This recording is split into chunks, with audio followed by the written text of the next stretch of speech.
দক্ষিণ পূর্ব এশিয়ার সর্ববৃহৎ কয়লার খনি, 9 কিলোমিটার এরিয়া জুড়ে কয়লা। আবু সাইদের কবর কয়লার খনির উপরে।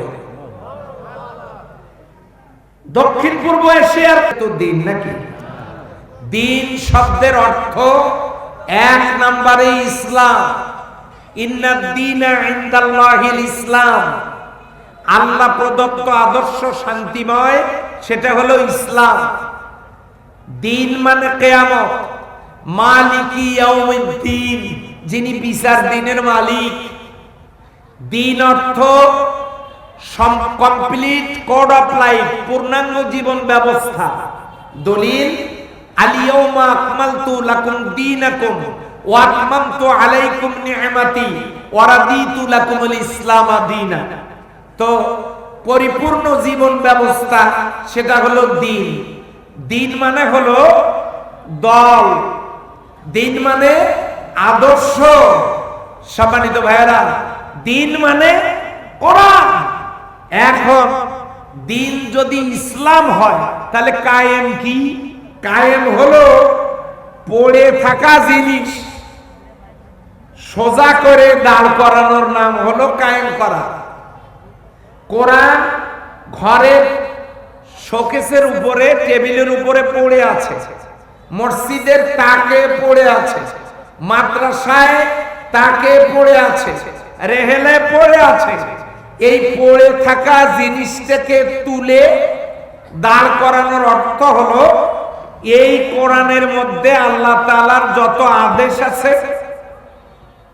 এই আদেশগুলোকে বাস্তবায়ন করা, যত নিষেধ আছে এই নিষেধগুলোকে বর্জন করা, উৎখাত করা, এটার নাম হলো কায়েম করা।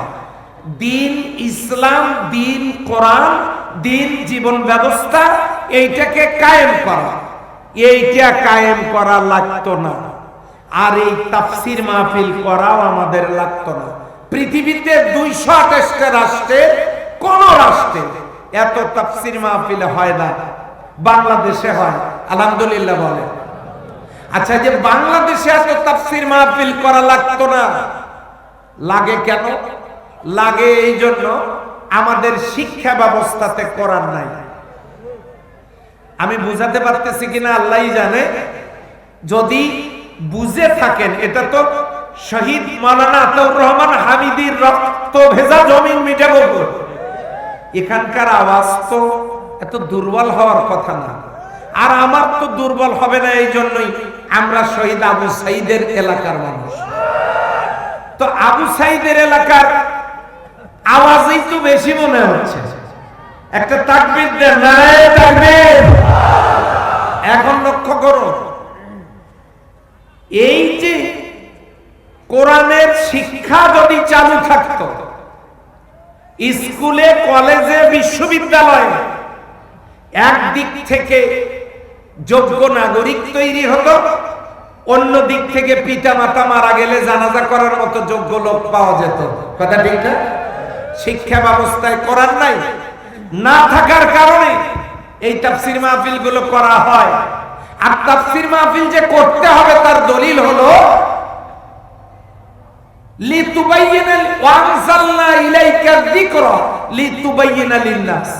আপনার কাছে যে জিকির অর্থাৎ কোরআন অবতীর্ণ হয়েছে, এটা আপনি বিস্তারিত খুলে খুলে ব্যাখ্যা বিশ্লেষণ করে মানুষদেরকে শোনায় দেন। সুবহানাল্লাহ, বাড়িতে গিয়ে বলেন। তাহলে তাফসীর মাহফিল করতে হবে, কোরআনের দলিল আছে না নাই? লিতুবাইয়িনা লিন-নাস, মানুষের কাছে বিস্তারিত ব্যাখ্যা করেন, এটা আল্লাহর কথা। এই জন্য তাফসীর মাহফিল গুলো হচ্ছে। এগুলো করা লাগতো না যদি কোরআনের শিক্ষা থাকতো। আর ইসলাম আমাদের কায়েম করা লাগতো না। স্বাধীনতার পরের 53টা বছর, বাংলাদেশ স্বাধীন হয়েছে 1971 সালে। এখন 2024, স্বাধীনতার পরের 53টা বছর রাষ্ট্রীয় ক্ষমতায় যারা গেছেন সবাই মুসলিম মায়ের সন্তান। আওয়াজ দিয়ে বলেন ঠিক কিনা? সবাই মুসলমান মায়ের সন্তান। তারা যদি রাষ্ট্রীয় ক্ষমতায় গিয়া এই কোরআন দিয়ে দেশটা পরিচালনা করতেন। এই দেশে সুদ, ঘুষ, দুর্নীতি, অশ্লীলতা, বেহায়াপনা, চুরি, ডাকাতি, ধর্ষণ, জেনা, ব্যভিচারী, নারী নির্যাতন, মদ, জুয়া, হাউজি লটারি, যৌতুক, মানুষ খুন, সন্ত্রাস, হত্যা, সন্ত্রাস, গুম এগুলো থাকতো না। কিন্তু 53 বছর যারা রাষ্ট্রীয় ক্ষমতায় থেকে দেশ পরিচালনা করেছেন, তারা এই কোরআন দিয়ে দেশ পরিচালনা না করবার কারণেই সারা বাংলাদেশ থেকে একটি পাপের দরজাও কেউ বন্ধ করতে পারে নাই। কথা বলেন ঠিক কিনা? এটা স্পষ্ট যে তারা করতে পারেন নাই। আবারও হয়তো কেউ কেউ আপনাদের সামনে আসবে, আমাদেরকে আপনারা একটু সুযোগ দেন, আমরা উন্নয়ন করব। এখন আপনাদের প্রশ্ন করা দরকার, আপনারা তো ছিলেনই, তখন করেন নাই কেন? এক। দুই, আপনাদের কথা মানতে রাজি, আপনারা বলেন আপনাদের দলের ভিতরে কোনো দুর্নীতিবাজ নাই, তাহলে আমরা আপনাদেরকেই বেছে নেব। এরপর জিজ্ঞাসা করুন, আমরা আপনাদেরকেই বেছে নেব। বলেন আপনাদের দলের ভিতরে কোনো নেশাখোর নাই, যারা ফেন্সিডিল খাইয়া গাছের ধাক্কা দিয়ে বলে ভাইজান সাইড দেন। আপনারা বলেন আপনাদেরকেই বেছে নেব। আপনাদের দলের সমস্ত নেতা কর্মীরা নামাজ পড়ে, এটা আপনারা বলেন আপনাদেরকেই বেছে নেব। আপনারা যদি আল্লাহকে ফাঁকি দিতে পারেন, জনগণকে ফাঁকি দেওয়া আপনাদের কোনো ব্যাপারই না। কথা বলেন ঠিক কিনা? সেই জন্য আমরা 53টা বছর দেখলাম কেউ আল্লাহর কোরআন দিয়ে দেশটা পরিচালনা করলো না। এখন প্রশ্ন আসতে পারে, কোরআন দিয়ে দেশ পরিচালনা হলে হবেটা কি? হবেটা কি আল্লাহ সূরা আল-আরাফের 96 নম্বর আয়াতে জানায় দিলেন, ওয়ালাউ আন্না হালাল কোরআন আমানু ওয়াত্তাকাও লা ফাতাহনা আলাইহিম বারাকাতিম মিনাস সামাই ওয়াল আরদ। জাতির লোকেরা ঈমান আনার পর আমাকে ভয় করার নীতি যদি অবলম্বন করে, তার মানে কোরআনের রাজ কায়েম করে, আমি আল্লাহ তাদের জন্য আকাশ আর জমিনের বরকতের সমস্ত দরজাগুলো খুলে দেব। সুবহানাল্লাহর আওয়াজ দিবেন না? কি বরকতের দরজা খুলে দেব? সমস্ত ছাত্র আন্দোলনের নেতা কর্মীদেরকে আমি জানায় দিচ্ছি, শোনো, বৈষম্য থাকবে না, বেকারত্ব থাকবে না। কেমনে? সৌদি আরবে খনি 5টা, আমরা পাইপ ঢুকেলে পানি পাই, ওরা পাইপ ঢুকেলে তেল পায়। আমরা জমিন খুঁড়লে কাদা মাটি পাই, ওরা জমিন খুঁড়লে স্বর্ণ পায়। আমরা এখানে আমাদের কিছুই নাই, আর তাদের এত কিছু। তাদের আছে তেল, তাদের আছে স্বর্ণ, তাদের আছে গ্যাস, তাদের আছে কয়লা, তাদের আছে পাথর, 5টা খনি। আমাদের এই বাংলাদেশের মাটির নিচে খনি হলো 7টা। কয়টা? 7টা। তার মধ্যে আমার পীরগঞ্জেই 2টা। দক্ষিণ পূর্ব এশিয়ার সর্ববৃহৎ কয়লার খনি, 9 কিলোমিটার এরিয়া জুড়ে কয়লা। আবু সাইদের কবর কয়লার খনির উপরে। দক্ষিণ পূর্ব এশিয়ার সর্ববৃহৎ এই কয়লার খনি উত্তোলনের কাজ যদি শুরু হয়, বাংলাদেশের 100 বছরের কয়লার চাহিদা পূরণ করে এই কয়লা বিদেশে রপ্তানি করা যাবে। এত বিশুদ্ধ উন্নত মানের কয়লা আমার থানায় মজুদ। আমার থানাতে আরেকটা খনি লোহার খনি, 2টা খনি আমার থানায় থাকার কারণে হিংসায় আপনারা সুবহানাল্লাহ বললেন না। আপনার থানায় খনি, সুবহানাল্লাহ আপনি বলেন, আমরা কেন বলবো? তাই তো, এই হিংসা করে কোনো লাভ নেই। আমার থানায় 2টা খনি। 53 বছর রাষ্ট্রীয় ক্ষমতায় থাকলে এই খনির কাজ উত্তোলন শুরু হলে আমার দেশে বেকারত্ব থাকার কথা ছিল না। 2, সারা বাংলাদেশের বিভিন্ন জায়গায় গ্যাসের খনি।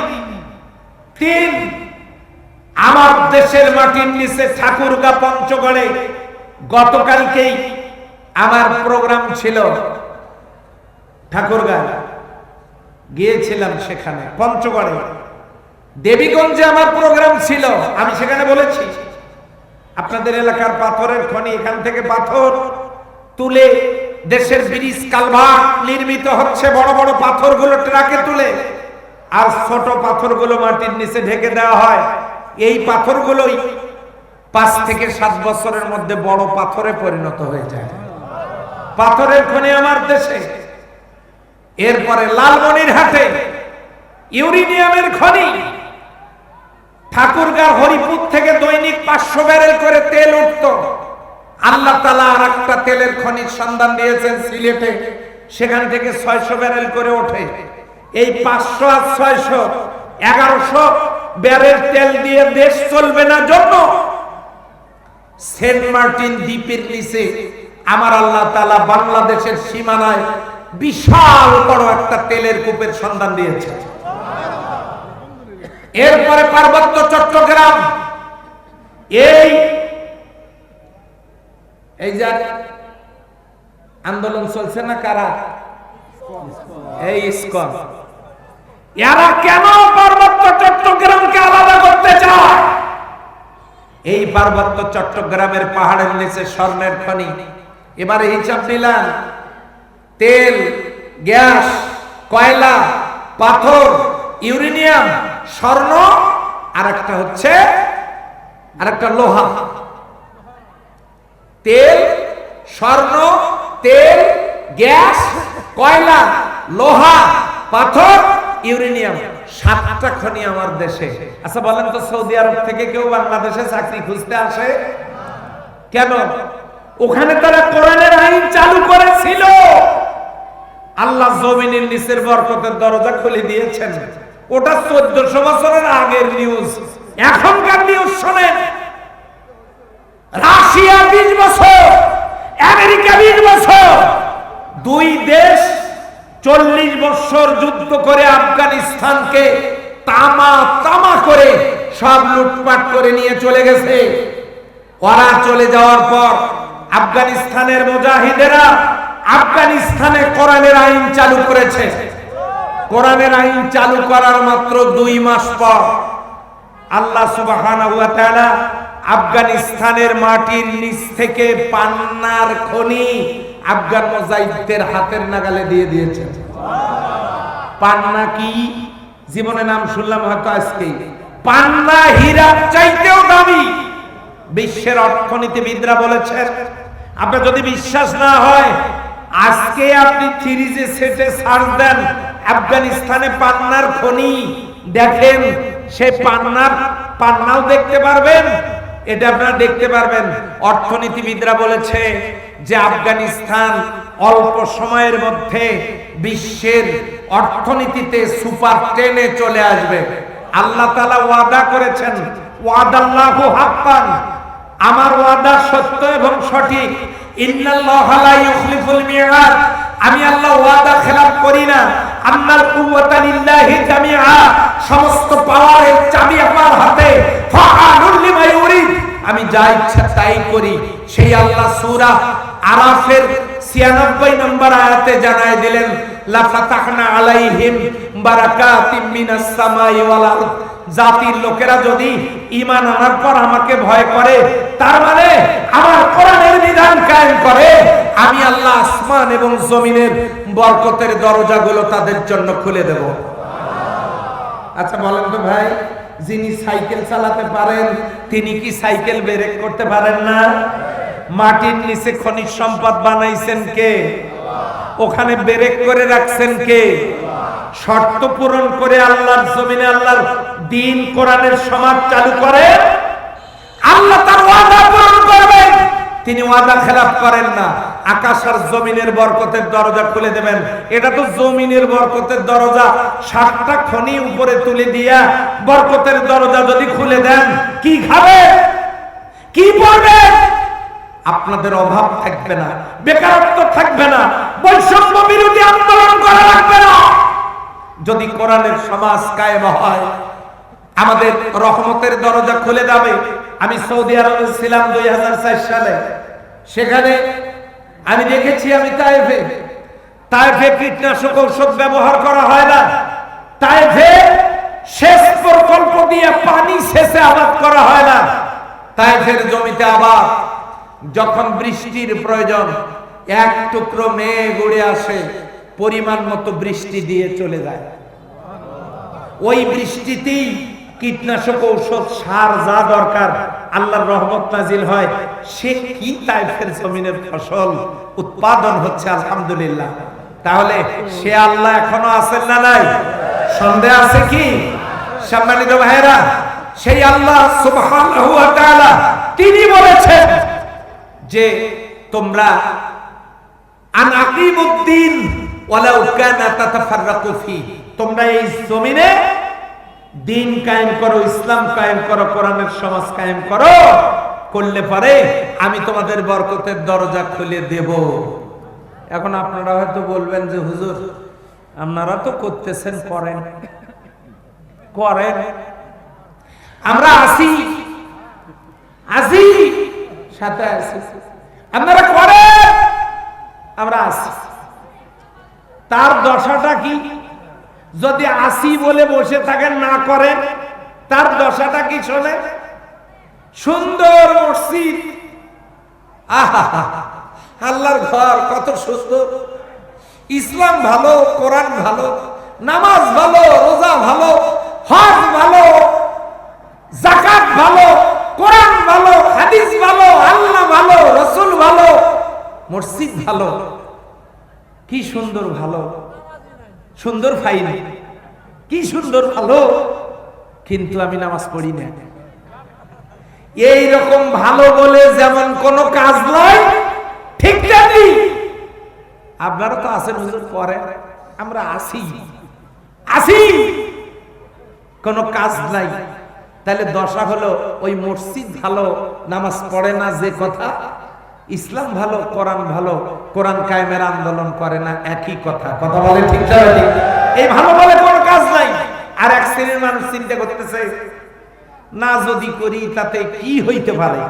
এবারে শোনেন, সহিহ মুসলিম 1271 নম্বর হাদিস, আই রিপিট, আমি আবার বলছি, সহিহ মুসলিম 1271 নম্বর হাদিস। আন আবি হুরায়রা রাদিয়াল্লাহু তাআলা আনহু قال قال رسول الله সাল্লাল্লাহু আলাইহি ওয়াসাল্লাম মান মাতা, আল্লাহর নবী বলেছেন যে লোকটা মরে গেল, কি গেল? মান মাতা, যে মারা গেল, ওয়ালাম ইয়াগজু, অথচ সে গাজওয়া করে নাই।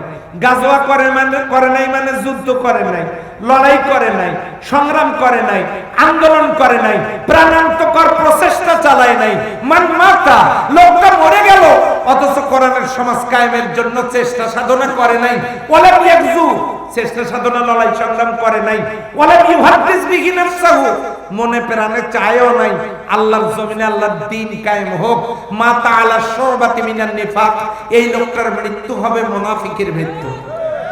কিসের মৃত্যু? ইন্নাল মুনাফিকিনা ফিদ দারকিল আসফালি মিনান নার, মুনাফিকের ঠিকানা জাহান্নামের নিম্ন স্তরে।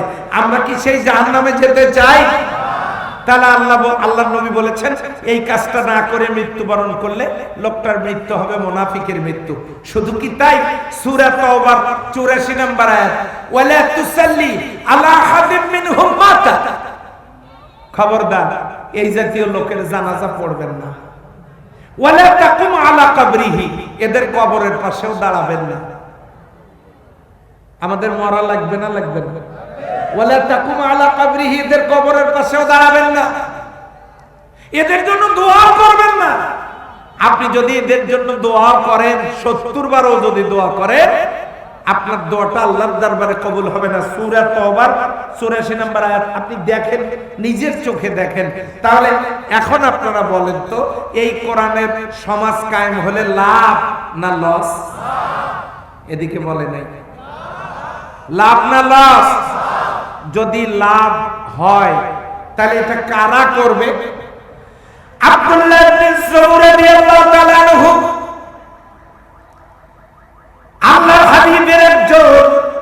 সাহাবী, কিন্তু তিনি গিয়ে দেখেন আল্লাহর হাবিব সাল্লাল্লাহু আলাইহি ওয়াসাল্লাম অনেকগুলো লোকের মাঝে তিনি বক্তব্য দিচ্ছেন।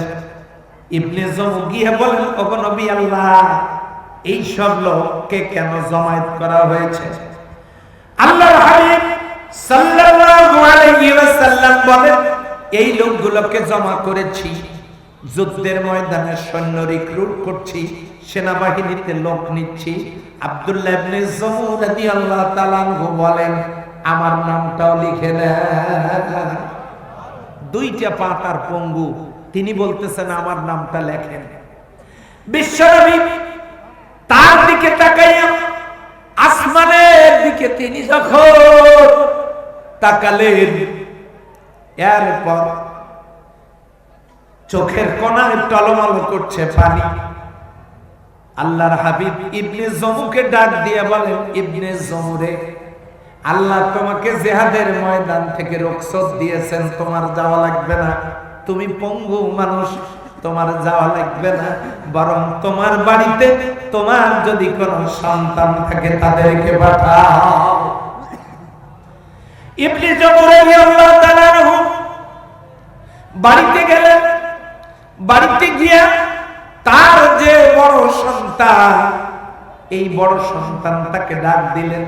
ডাক দিয়ে বললেন, বাবা, যুদ্ধের সাজে যুদ্ধের পোশাক পরে রেডি হও, আল্লাহর হাবিব জিহাদের ময়দানে যেতেছে, কাফেলায় গিয়ে শামিল হয়ে যাও।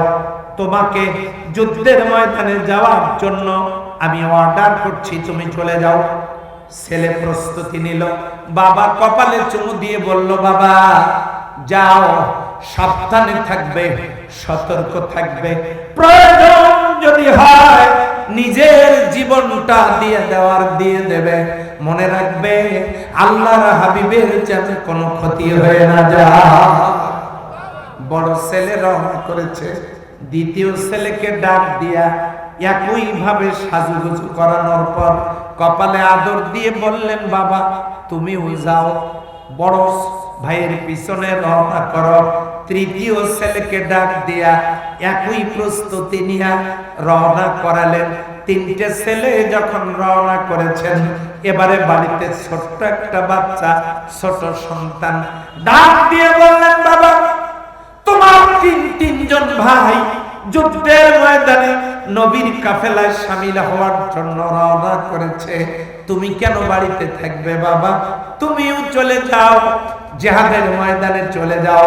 ছোট্ট ছেলেকে পোশাক পরায় তাকে যখন বিদায় দিচ্ছে, বুকের সাথে জড়ায় করে বলছে, বাবা তুমি চলে যাওয়ার পর এই বাড়িতে আমার বাবা বলে ডাকার মতো কেউ থাকলো না, তোমরা যাও। চারজন ভাই বিশ্বনবীর চতুর্পাশে তোমরা পাহারাদারের মতো থাকবে, প্রয়োজনে জীবন দিয়ে দিবে, আল্লাহ নবীর যেন কোনো ক্ষতি হয়ে না যায়, এই কথাটা মাথায় রাখবে। চারটে ছেলে বিদায় নিয়ে চলে যাচ্ছে। এবারে বাবা বাড়ির আঙ্গিনায় ছেলেগুলো চলে যাওয়ার দৃশ্য দেখে হাত তুলে আল্লাহর দরবারে দোয়া করতেছেন আর বলতেছেন, রব্বুল আলামিন, ওগো আরশের মালিক, চারটা ছেলেকে জিহাদের ময়দানে পাঠায় দিলাম, ছেলে চারটাকে শহীদ করে নিয়া শহীদের পিতা হওয়ার সৌভাগ্য আমার নসিব করে দিও। এই দোয়া যখন শেষ হয়ে গেল, মদিনা থেকে ছোট্ট একটা বাচ্চা দৌড় দিয়ে এসে বলতেছেন, চাচা যান, আপনার ছোট্ট ছেলেটা কই? সে আমার খেলার সাথী, সে আমার বন্ধু, আমরা একই সাথে খেলি। এবারে ইবনে জমু ওই ছোট্ট ছেলেটাকে বলে, বাবা আমার চারটে ছেলে, তোমার বন্ধু খেলার সাথী, আমার ছোট ছেলেটা সহ বাকি তিনজন ছেলে, মোট চারজন ছেলে, চারজনেই নবীর কাফেলায় শামিল হয়ে যুদ্ধের ময়দানে রওনা করেছে। এই কথা যখন ইবনে জমু রাদিয়াল্লাহু তাআলা আনহু বললেন, তখন ওই ছোট্ট বাচ্চার হাতের মধ্যে খেলনাগুলো ছিল, এই খেলনাগুলো ফালায় দিয়া দৌড় দিয়েছে। ইবনে জমুকে ডাক দিয়া বলেন, চাচা তারা কোন রাস্তায় গেছে দেখা দেওয়া হলো, এই রাস্তায় চলে গেছে। ওই ছোট্ট বাচ্চাটা এমন জোরে দৌড় দিয়েছে কাফেলায় শামিল হওয়ার জন্য। ইবনে জমু তখন আর স্থির থাকতে পারলেন না, সালাত আদায় করলেন। করার পরে হাত তুলে আল্লাহর দরবারে দোয়া করে বলতেছেন, রব্বুল আলামিন, নবীর প্রেমে, রাসূলের প্রেমে ছোট্ট একটা শিশু সন্তান, সেও যখন থেমে যেতে পারল না, সেও যখন রওনা করেছে কাফেলায় শামিল হওয়ার জন্য, আল্লাহ আমিও চললাম, আমি অনিশ্চিত থাকতে পারছি না। ও আল্লাহ, তোমার দরবারে দোয়া করি, আমার এই পঙ্গু দেহটাকে তুমি আর বাড়িতে ফিরাইয়া দিও না। ইবনে জমু রাদিয়াল্লাহু তাআলা আনহু তিনি খুঁড়িয়ে খুঁড়িয়ে যুদ্ধের ময়দানে গেলেন, পঙ্গু মানুষ। গিয়ে দেখেন বিশ্বনবী বীর বিক্রমে যুদ্ধ করছে, তার চারটে ছেলে বিশ্বনবীর চতুর্পার্শ্বে যুদ্ধ করছেন। যুদ্ধ করতে করতে একটা একটা করে চারটে ছেলে শহীদ হয়ে পড়ে রইল। ইবনে জমু দেখলেন আল্লাহর হাবিবের ক্ষতি হয়ে যেতে পারে। এবার এই পঙ্গু সাহাবী তিনি নিজে তরবারি নিয়েছেন যুদ্ধ করবার জন্য। কাফেরেরা দেখলো একজন পঙ্গু মানুষ যুদ্ধ করতে এসেছে, এমন জোরে কাফেরেরা পিছন দিক থেকে কোপ মারল। এই রাসূলের পঙ্গু সাহাবী ইবনে জমু ওই তরবারির আঘাতে দুই টুকরা হয়ে আল্লাহর জমিনে পড়ে গেলেন। যুদ্ধ চলল, মুসলিমরা বিজয় লাভ করল। এরপরে শহীদদের লাশগুলো একত্রিত করার জন্য যখন অর্ডার করা হলো, সবগুলো লাশ একত্রিত করতে গিয়া ইবনে জমুর লাশটা যখন পাওয়া গেল, আল্লাহর হাবিবের কাছে সংবাদ পৌঁছে গেল, ও নবীজি, ইবনে জমু এই পঙ্গু সাহাবী সে দুই টুকরা হয়ে উহুদের ময়দানে পড়ে আছে। নবীজি তখন আল্লাহর কাছে হাত তুলে বলে, ও আল্লাহ, আল্লাহ,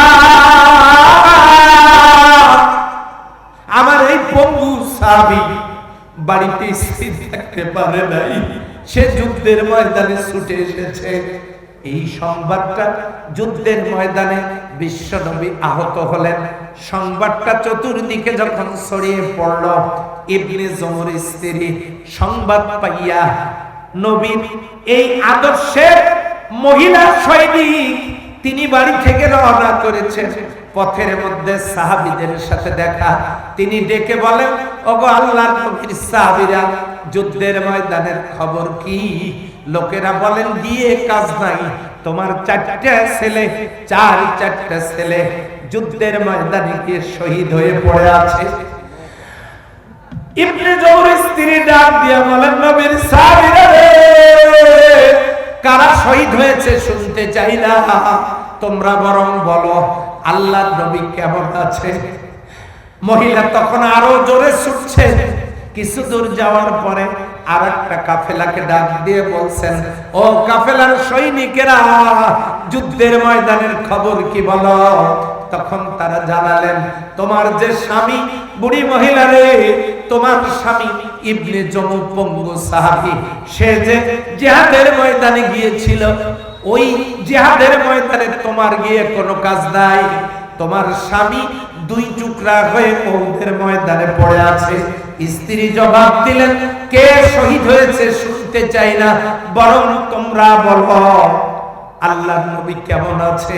অনেক দ্রুত উহুদের ময়দানে গিয়ে বিশ্ব নবীকে পাহাড়ের একটা গুহার ভিতরে নেওয়া হয়েছে। অনেক লোক বাইরে অপেক্ষমান।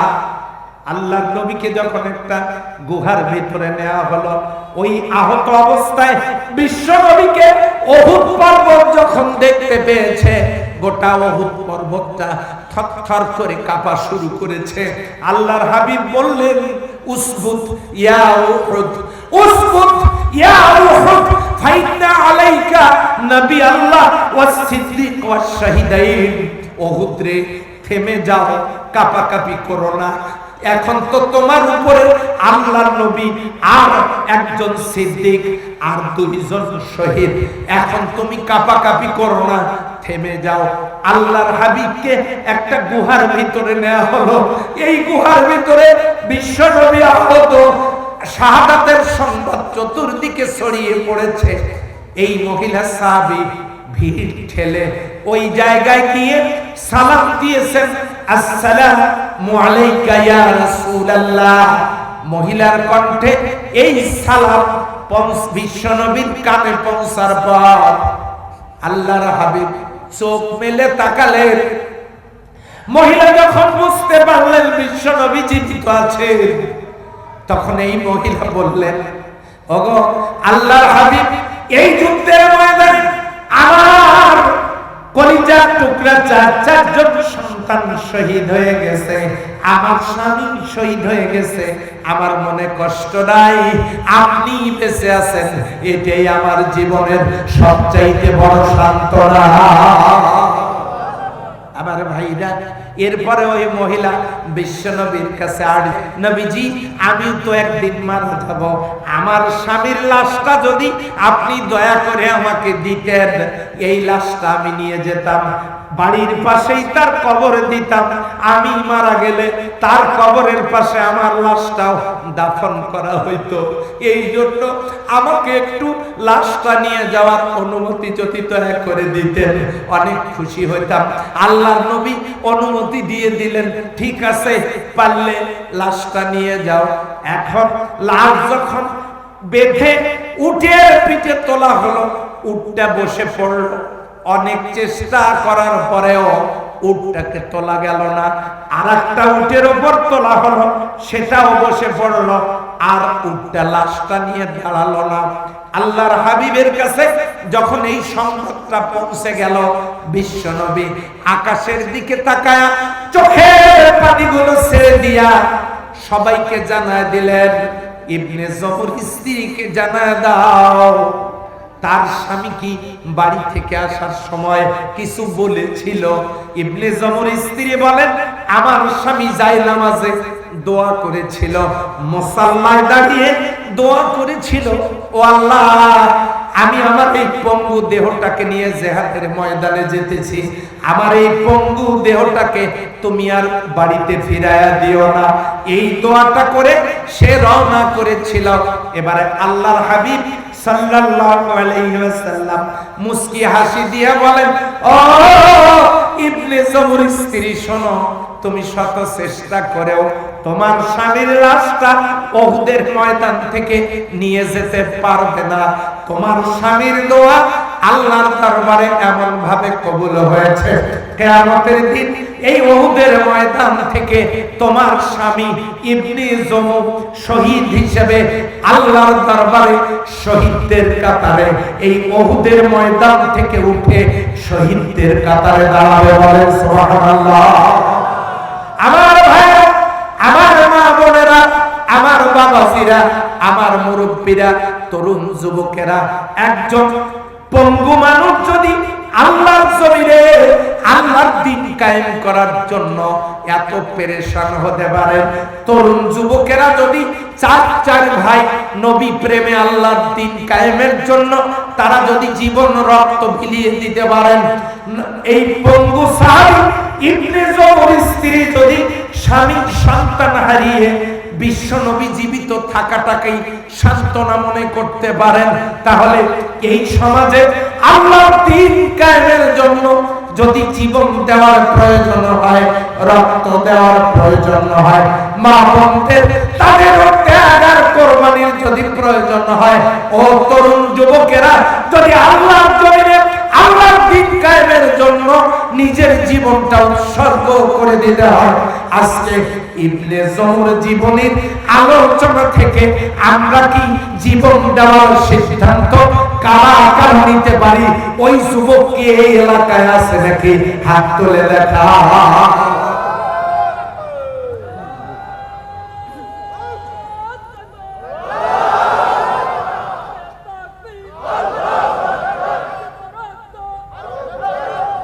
আলহামদুলিল্লাহ। আমার ভাইয়েরা, ও আল্লাহর বান্দা বান্দীরা,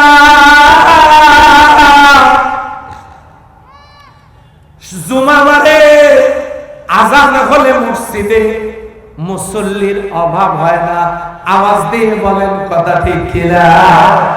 অথচ এত নামাজি যে দেশে, সেই দেশের নামাজিরাও কোরআনের সমাজ চালু হোক, এমন অনেক নামাজি আছে যারা কোরআনের সমাজ চায় না। ঠিক কিনা বলেন তো? আবার ভাইরা খুব ভালো করে বুঝতে হবে, যারা নামাজ নিয়ে ব্যস্ত আছেন, নামাজ তো পড়াই লাগবে, না হলে সাকারে যাওয়া লাগবে। মা সালাকাকুম ফি সাকার, তোমাকে সাকারে আনলো কিসে? ক্বালু লাম নাকু মিনাল মুসাল্লিন, আমাকে তো সাকারে নিয়ে এসেছে, আমি দুনিয়ায় নামাজ পড়তাম না, নামাজি ছিলাম না, এই কারণেই তো জাহান্নামে এসেছি, নামাজ তো পড়বই। কিন্তু বিশ্বনবী পড়েছেন কতদিন শোনেন? মাত্র 11 বছর কয়েক মাস। শৈশব কৈশোর থেকে 17 বছর এক ওয়াক্ত নামাজ পড়েন নাই, নবী হন নাই, ওহী আসে নাই, নামাজ ফরজ ছিল না, তিনি পড়েন নাই। 17 বছর থেকে 40 বছর, 23 বছর এক ওয়াক্ত নামাজও পড়েন নাই, নবী হয় নাই, হন নাই, বিধান আসে নাই, নামাজ ফরজ হয় নাই, তিনি পড়েন নাই। 40 বছর বয়সে গিয়া নবুয়ত পাইলেন। এরপরে 51 বছর কয়েক মাস তিনি নামাজ পড়েন নাই, পড়া লাগে নাই, নামাজের বিধান চালু হয় নাই, আল্লাহ পড়তে বলেন নাই, এই কারণে তিনি পড়েন নাই। মেরাজের রাত্রে বিশ্বনবীর উপরে নামাজ ফরজ, ওখান থেকে ফিরে এসে বেঁচে ছিলেন 11 বছর কয়েক মাস। এই 11 বছর কয়েক মাস তিনি সালাত আদায় করেছেন। আপনারা হয়তো মনে করেছেন আমরাও 53 বছরে গিয়ে পড়ব না, তখন শরীয়ত ছিল না জন্য তিনি পড়েন নাই। শরীয়তে নামাজ কায়েম হয়েছে আর তিনি নামাজ পড়েছেন 11 বছর কয়েক মাস। আমাদের কাছে যেহেতু শরীয়ত আছে, আমাদের ফরজ হওয়ার সাথে সাথেই পড়ার দরকার আছে না নাই? বোঝেন নাই মনে হয়? 11 বছর কয়েক মাস নামাজ পড়তে গিয়ে জীবন তিনি 17 ওয়াক্ত ফরজ নামাজ কাজা করেছেন। কয় ওয়াক্ত? কেন? জীবনে 27টা যুদ্ধের নেতৃত্ব দিতে গিয়া তার 17 ওয়াক্ত ফরজ সালাত কাজা হয়েছে। খন্দকের যুদ্ধের দিনে নামাজে রওনা করেছেন। জিবরাইল আমিন এসে বলেন, কই যান? আল্লাহর নবী বলেন, নামাজে যেতেছি। আল্লাহর হাবিব বলেন, নামাজে যেতেছি। জিবরিল আমিন বলেন, নামাজে যাওয়ার দরকার নাই, এখন যদি নামাজে যান চতুর্দিক থেকে কাফেররা ঘিরে ফেলে সব ম্যাসাকার করে ফেলবে। কত ওয়াক্ত নামাজ কাজা হয় হোক, নামাজ মুলতবি করা হয়েছে, কত ওয়াক্ত কাজা হয় হোক, কিয়ামতের দিন আল্লাহর দরবারে জবাবদিহি করা লাগবে না। 4 ওয়াক্ত ফরজ নামাজ শুধু খন্দকের দিনে, যুদ্ধের দিনে কাজা করে খন্দকের যুদ্ধে নেতৃত্ব দিয়া ইসলাম বিজয়ের জন্য কাজ করে কোরআনের সমাজ প্রতিষ্ঠার জন্য যুদ্ধ করেছেন। আস্তে বলেন, খুবই ধীরে বলেন, আল্লাহু আকবার। কিসের সমাজ কায়েমের জন্য প্রয়োজনে নামাজ কাজা করে যুদ্ধ করেছেন? কিসের সমাজ? এবারে আসেন রোজা। বিশ্বনবী রোজা করেছেন মাত্র 8 বছর। কয় বছর? 8 বছর। দ্বিতীয় হিজরিতে রোজা ফরজ, হিজরত করার 2 বছর পর রোজা ফরজ, আর মাত্র বেঁচে ছিলেন 8 বছর। এই 8 বছর তিনি রোজা করেছেন। সেই রোজা করতে গিয়া 2 বার ফরজ রোজা বাদ দিছেন। বদরের যুদ্ধের দিনে 17ই রমজান দিনের বেলা জোহরের পরে আসরের আগে 1 পেয়ালা পানি পান করলেন। সাহাবীদেরকে বললেন, তোমাদের যার কাছে যা খাবার আছে খাও, শরীরে শক্তি সঞ্চার করো, যেহেতু একটু পরেই 1000 কাফের সৈন্যের বিরুদ্ধে তোমাদেরকে মাঠে নামতে হবে। আজকে যারা রোজা ছেড়ে দিয়া বীরের মতো যুদ্ধ করবে, আল্লাহর কাছে তারা প্রিয় বান্দায় পরিণত হয়ে যাবে। আল্লাহর হাবিব সাল্লাল্লাহু আলাইহি ওয়াসাল্লাম নিজে এবং তার সাহাবীরা ফরজ রোজা ছেড়ে দিয়া বদরের যুদ্ধ করেছেন। আস্তে করে বলেন, কিসের সমাজ কায়েমের জন্য? ও টুপি পাঞ্জাবি রুমাল জুব্বাওয়ালা আমার ভাইরা, দিনের সাথীরা, আমার ভাইরা ভালো করে শোনেন। বিশ্বনবী টুপি খুললেন, রুমাল খুললেন, জুব্বা খুললেন, পাগড়ি খুললেন, সেলাই করা জামা খুললেন, এক টুকরা কাপড় পরলেন, সেই কাপড়ে পকেট নাই, সেলাই নাই। আর এক টুকরা কাপড় পর কাঁধের উপরে ঝুলায় দিলেন। কাপড়টা হলো কাফনের কাপড়, এখনো হাজিরা পড়ে, ইহরামের কাপড়। এই কাপড়ের পকেট নাই, এই কাপড়ের সেলাই নাই। এক টুকরা কাপড় কোমরে, আর এক টুকরা কাপড় কাঁধে। এই কাপড় নিজে পরলেন, 10,000 সাহাবীকে একই কাপড় পরালেন। এরপরে কাফনের কাপড় পরে মিছিল শুরু করলেন। সেই মিছিলের স্লোগান লাব্বাইকা আল্লাহুম্মা লাব্বাইক, লাব্বাইকা লা শারীকা লাকা লাব্বাইক, ইন্নাল হামদা ওয়ান নি'মাতা লাকা ওয়াল মুলক লা শারীকা লাক। আরবি দিয়ে মিছিল, আরবি এই স্লোগান দিতে দিতে মদিনা থেকে মক্কার দিকে গেলেন। কাফেরেরা বুঝতে পারলো কাফনের কাপড় পরে মুসলমানেরা 10,000 সাহাবী মক্কার দিকে আসতেছে। জান বাঁচানোর জন্য কাফেরেরা পালায়ে গেল। আল্লাহর নবীর নেতৃত্বে কাফনের কাপড় পরা এই মুসলমানেরা মিছিল নিয়ে মক্কায় প্রবেশ করলেন। কাফেরেরা পালায়ে গেল, বিনা যুদ্ধে মক্কা বিজয় হলো। যেদিন মক্কা বিজয় হলো ওই দিনটা ছিল 18ই রমজান। এই 18ই রমজানে বিশ্ব নবী ফরজ রোজা ছেড়ে দিয়া মক্কা বিজয় করেছেন। কাফনের কাপড় পরে 10,000 সাহাবীকে নিয়ে মিছিল করে মক্কা বিজয় করেছেন ফরজ রোজা ছেড়ে দিয়া। এবার জিজ্ঞাসা করতে চাই, ও আল্লাহর বান্দা বান্দিরা, দুইবার ফরজ রোজা ছেড়ে দিয়া, একবার বদর বিজয়, আর একবার কাফনের কাপড় পরে মিছিল করে রোজা ছেড়ে দিয়ে মক্কা বিজয়, এই যুদ্ধ করার কারণ কিসের সমাজ কায়েম করা? আওয়াজ দিয়ে বলেন কিসের সমাজ? এবারে আসেন, আমাদের কিবলা কোনটা? আমরা কোন দিক মুখ করে সালাত আদায় করি? কেবলার দিকে। কেবলার দিকে মুখ করে সালাত আদায় করি। বিশ্বনবী কেবলার দিকে মুখ করে সালাত আদায় করতেন। কাফেরদের অত্যাচারে মক্কায় থাকা হলো না। রাতের আধারে হযরত আলীকে ডাক দিয়ে বলেন, আলী রে, আমার বিছানার উপরে তুমি শুয়ে পড়ো, আমি হিজরত করে চলে যাচ্ছি। ও আলী, ও আলী, তুমি আমার বেডে থাকো, আমি চললাম। বিশ্বনবী বেরোলেন রাতের আধারে, কাবার গেলাম ধরে বললেন, কাবারে বড় আশা ছিল, বড় ইচ্ছা ছিল, তোর কাছে থাকবো, তোর খেদমত করব, তোর পাশে আল্লাহর বন্দিগি করব। কিন্তু এই মক্কার নিষ্ঠুর সত্যমনা স্লোগান চেঞ্জ করা হয়েছে, তোমার আমার ঠিকানা জান্নাত মক্কা মদিনা। কথা ঠিক কিনা? তোমার আমার ঠিকানা জান্নাত মক্কা মদিনা। সত্য দেখা শেষ, আল কোরআনের বাংলাদেশ। হ্যাঁ, মনে রাখতে হবে, আমরা সব সিধে করব। তোমার আমার ঠিকানা পদ্মা মেঘনা যমুনা, পদ্মা মেঘনা যমুনার মধ্যে পড়লে জান বাঁচবে, ওটা হবে জান্নাত মক্কা মদিনা। আর স্লোগান দেয় জালো, ও মা, জানলে কি শান্তি থাকে? কিসের জালো জালো?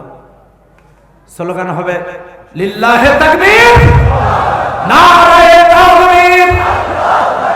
হ্যাঁ, এবারে আসে, ও আল্লাহর বান্দা বান্দিরা, বিশ্বনবী হিজরত করে মদিনায় যাওয়ার পরে দেখেন দল, বড় বড় দল কয়টা? আওয়াজ নেই, কয়টা?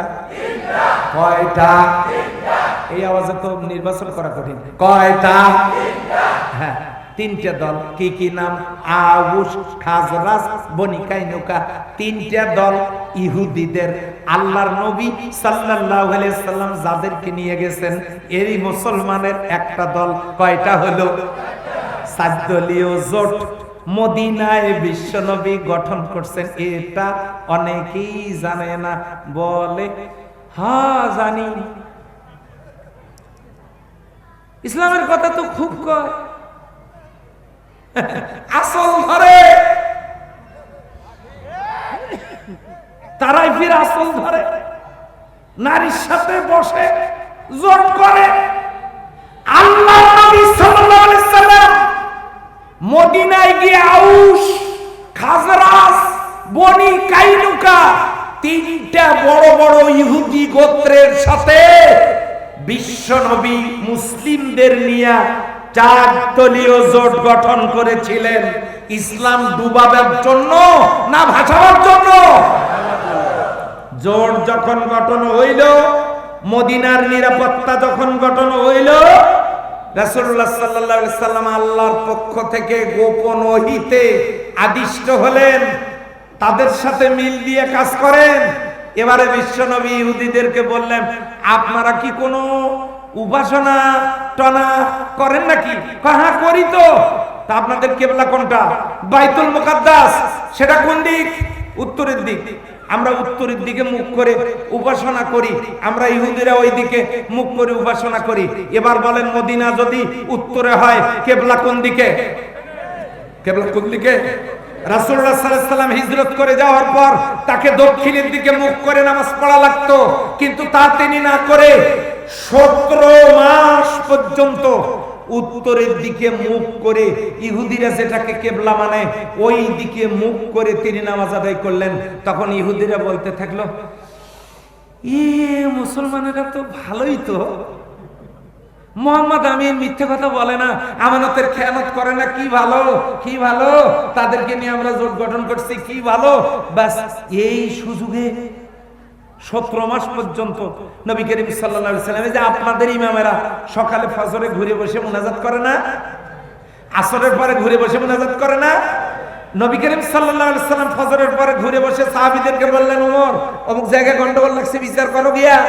ওসমান অমুক জায়গায় ত্রাণ সামগ্রী নিয়ে যাও। আলী অমুক জায়গায় তালিম নিয়ে যাও। এরপরে আবু বকর তুমি যাও অমুক জায়গায়, তুমি একটা ওখানে একটা সমস্যা আছে, সেরে আসো। এই আবু হুরায়রা তুমি হাদিসগুলো সাজাও। আব্দুল্লাহ ইবনে মাসউদ কোরআনগুলো সংরক্ষণ করো। সব সাহাবীদেরকে তিনি দায়িত্ব বন্টন করে দিলেন। ফজরের পরে ঘুরে বসে আসরের পরে খোঁজ নিলেন, কি ওমর বিচারের খবর কি? ওসমান দান কি ওখানে হয়েছে? ত্রাণ সামগ্রী নিয়ে গেছিলাম। আলী প্রশিক্ষণের খবর কি? এগুলো বিকেল বেলা মনিটরিং করতেন। কারো কাজের ঘাটতি থাকলে বলতেন ফজরে, আবার খোঁজ নেব, রাতের মধ্যে কাজ শেষ করো। এমনি করে সপ্তাহে কাজের মনিটরিং, শুক্রবারে সাধারণ সমাবেশ, মাসে 4টে প্রোগ্রাম, এখনো সে 4টে প্রোগ্রাম মাসে চালু আছে। এদিকে নাই, আমাদের ওই মুড়াতে আছে, পীরগঞ্জে আছে, মাসে 4টে প্রোগ্রাম চালু আছে। রাসূলুল্লাহ সাল্লাল্লাহু আলাইহি ওয়াসাল্লাম সাপ্তাহিক প্রোগ্রাম করতেন, একটা করে মাসে 4টা। এরপর ষান্মাসিক সম্মেলন করতেন ঈদুল ফিতর, বার্ষিক সম্মেলন করতেন ঈদুল আযহা, আরাফাতের ময়দানে পরের বছরের কর্মসূচি ঘোষণা করতেন। এইভাবে করে করে বিশ্বনবী লোক তৈরি করলেন। একটানা 17 মাস কোন দিকে মুখ করে নামাজ পড়ে। একদিন এক সাহাবীর বাড়িতে দাওয়াত খেয়ে জোহরের সময়, নামাজের সময় তিনি উত্তরের দিকে মুখ করে জোহরের সালাতের নিয়ত করে দাঁড়ায় গেছেন। যেই না উনি জোহরের সালাতে দাঁড়াইছেন, উনি 2 রাকাত সালাত শেষ হয়ে যাওয়ার পর উনি আকাশের দিকে তাকাইছেন। নামাজের ভিতরে আকাশের দিকে রাসূলুল্লাহ সাল্লাল্লাহু আলাইহি ওয়াসাল্লাম তাকাইছেন। এই তাকানোর সাথে সাথে জিবরিল আমিন এসে বলতেছেন, কাদ নারা তাকাল্লুবা ফি ওয়াজহিকা সামা, আপনি আকাশের দিকে তাকাইছেন, ওটা আল্লাহ দেখছেন। সুবহানাল্লাহ। কালকে বাড়িতে যে ভাত খাওয়ার পর রোদে বসে সুবহানাল্লাহ বলেন, কেমন হাইরে মিঠে মুখর বাসি। সালাতের ভিতরে 2 রাকাত উত্তরের দিকে মুখ করে সালাত আদায়ের পরে আকাশের দিকে তাকাইছেন কে গো? রাসূলুল্লাহ সাল্লাল্লাহু আলাইহি ওয়াসাল্লাম। জিবরিল আমিন সাথে এসে বলেন, কাদনারা তাকাল্লুবা ফি ওয়াজহিকা সামা, আপনি আকাশের দিকে তাকাইছেন, এটা আল্লাহ দেখছেন। আপনি কি জন্য তাকাইছেন সেটাও আল্লাহ জানেন। এখন আপনি করেন মানে সালাতের ভিতরে রাসূল সাল্লাল্লাহু আলাইহি ওয়াসাল্লাম চিন্তা করতেছিলেন, ইস কতদিন থেকে বাইতুল মুকাদ্দাসের দিকে উত্তরের দিকে মুখ করে সালাত আদায় করতেছি, একটা বার যদি ঘুরে দক্ষিণের দিকে মুখ করে সালাত আদায় করতে পারতাম কত ভালো লাগতো। এই ভাবনা ভাবিয়া আকাশের দিকে তাকাইছেন, জিবরাইল এসে বলেন কাদনারা তাকাল্লুবা ফি ওয়াজিহিস সামা, আপনি আকাশের দিকে তাকাইছেন, আল্লাহ দেখছেন, হুজুর আর দেরি করেন না, তাড়াতাড়ি দক্ষিণের দিকে মুখ করেন।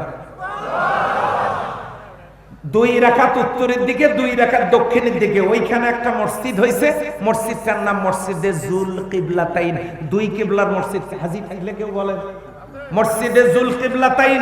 ওইখানে উত্তরের দিকে 2 রাকাত, দক্ষিণের দিকে 2 রাকাত নামাজ পড়ার পর যেই 2 রাকাত নামাজ দক্ষিণের দিকে মুখ করে পড়েছেন, সাথে সাথে ইহুদিদের কাছে এই সংবাদ পৌঁছে গেছে। ইহুদিরা সিদ্ধান্ত নিয়েছে, লোকটাকে সুবিধাজনক মনে করছিলাম, এখন আর সুবিধাজনক মনে হয় না। আল্লামা সাইদি সাহেবকে ভালো লোক মনে করছিলাম, বক্তৃতার ভিতরে রাজনীতির কথা বলে, তাই আর ভালো লাগে না। লোকটাকে সুবিধাজনক মনে করছিলাম, এখন আর ভালো মনে হয় না। সাইকুলু সুফাহু মিনান নাসি মা ওয়াল্লাহু আন কিবলাতিহিম আল্লাতী কানু আলাইহা। দ্বিতীয় পারার প্রথমে লক্ষ্য করে দেখেন, আল্লাহ বলেছেন ওই নির্বোধেরা বলে এই লোকগুলোর হলোটা কি, এতদিন এই দিকে মুখ করে নামাজ পড়লো, হঠাৎ করে আবার মুখ কিবলা পরিবর্তন করলো, কারণটা কি?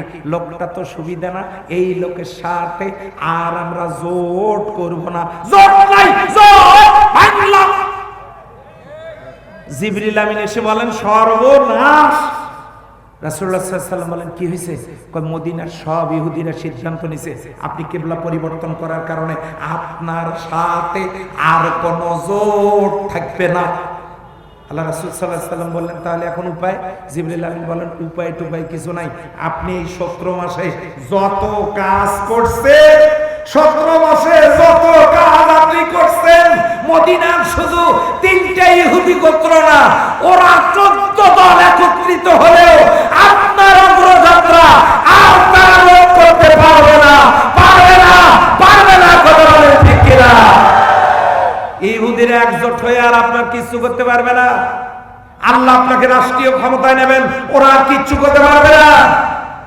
সম্মানিত ভাইরা, আমি এই প্রশ্নটা, এই কথাটা বললাম এই জন্য, বলেন তো কিসের সমাজ কায়েমের জন্য কৌশল হিসাবে নবীজি ইহুদিদের সাথে জোট গঠন করিয়া 17 মাস উত্তরের দিকে মুখ করে সালাত আদায় করিয়া তারপরে উনি 17 মাস পরে কেবলার দিকে মুখ করে সালাত আদায় করছেন, এই কৌশল অবলম্বন করছেন। আস্তে করে বলেন তো কিসের সমাজ কায়েমের জন্য? আরো আস্তে বলেন কিসের সমাজ? এবারে আসুন, যে নবী কোরআনের সমাজ কায়েমের জন্য প্রয়োজনে ফরজ নামাজ ছেড়ে দিয়েছেন, পরে সেই ফরজ সালাত কাজা আদায় করেছেন, যে নবী কোরআনের সমাজ কায়েমের জন্য যুদ্ধ করতে গিয়ে ফরজ রোজা ছেড়ে দিয়েছেন, যে নবী কোরআনের সমাজ কায়েমের জন্য কাফনের কাপড় পরে মিছিল করেছেন, যে নবী কোরআনের সমাজ কায়েমের জন্য 17 মাস পর্যন্ত কিবলা পরিবর্তন করে উত্তরের দিকে মুখ করে সালাত আদায় করেছেন, এবার বলুন সেই কোরআনের সমাজ কায়েমের কাজটা তার উম্মতের জন্য ছোট ফরজ না বড় ফরজ? আরো আসতে বলেন, ছোট না বড়? তাহলে এই কোরআনের সমাজ কি বাংলাদেশে চালু হোক, এটা আমরা চাই? কারা কারা চাই? আলহামদুলিল্লাহ। তাহলে এই কোরআনের সমাজ কায়েম করার জন্য আমাদের কাজ করার দরকার আছে না নাই? কিভাবে কোরআনের সমাজ কায়েম হবে? একজন ভালো মেম্বার বানান, ওয়ার্ড ভালো হয়। একজন ভালো চেয়ারম্যান বানান, ইউনিয়ন ভালো হবে। অবশ্য চেয়ারম্যান একটু রাগ টাক করলেও মাইন্ড করেন না, তো ভালো চেয়ারম্যান বানান, ইউনিয়ন ভালো হবে। একজন উপজেলা চেয়ারম্যান বানান, উপজেলা ভালো হবে। একজন এমপি ভালো বানান, হ্যাঁ, সংসদীয় আসন ভালো হবে। মাত্র 151 জন লোক এবারেই পার্লামেন্টে পাঠান, দেখবেন কোরআনের সমাজ কায়েম হয়ে যাবে ইনশাআল্লাহ। এই কাজটা শুধু পুরুষ না, নারীদেরকেও করা লাগবে। অনেকেই মনে করেন নারীদের আবার কিসের আন্দোলন? মায়েরা বোনেরা শোনেন, নবী করিম সাল্লাল্লাহু আলাইহি সাল্লাম তার স্ত্রী হযরতে আয়েশা সিদ্দিকা রাদিয়াল্লাহু তাআলা আনহাকে সঙ্গে নিয়ে বনি মুস্তালিকের যুদ্ধে অংশগ্রহণ করেছেন। নবীজি যদি তার স্ত্রীকে নিয়ে যেতে পারেন, নবীর স্ত্রীর চাইতেও কি এখনকার মহিলারা একেবারে বেশি পরেশগার যে তাদের এই কাজ করা যাবে না? কথা বলেন ঠিক কিনা? এই জন্য নারী পুরুষ আবাল বৃদ্ধ বনিতা সকলে মিলে এই কাজটা যদি করা হয়, আল্লাহ তাআলা কি বলেছেন দেখেন, আম হাসিবতুম আন তাদখুলুল জান্নাহ, তোমরা কি মনে করেছো আমি তোমাদেরকে এমনি এমনি জান্নাত দেব? ওয়ালাম, তোমরা কারা কারা আল্লাহর দ্বীন প্রতিষ্ঠার কাজ করছো আর কারা কারা করো নাই, এটার পরীক্ষা না নিয়ে আমি তোমাদেরকে জান্নাত দিব। ওই কাজ করতে গিয়ে কারা কারা বিপদ আপদ মুসিবতে ধৈর্য ধারণ করেছো আর কারা কারা করো নাই, এটার পরীক্ষা না নিয়ে আমি জান্নাত দেব। এই কথাগুলো জবাব হলো আল্লাহর দ্বীন কায়েমের কাজ করলেই কেবল জান্নাতের মেহমান হওয়া যাবে। কথা বলেন। এই জন্য নারী পুরুষ নির্বিশেষে আমি সকলকে উদাত্ত আহ্বান জানাচ্ছি, আসুন আমরা সবাই মিলে আল্লাহর দ্বীন কায়েমের কাজ করে। আল্লাহ কবুল করুন, সবাই বলেন আমিন।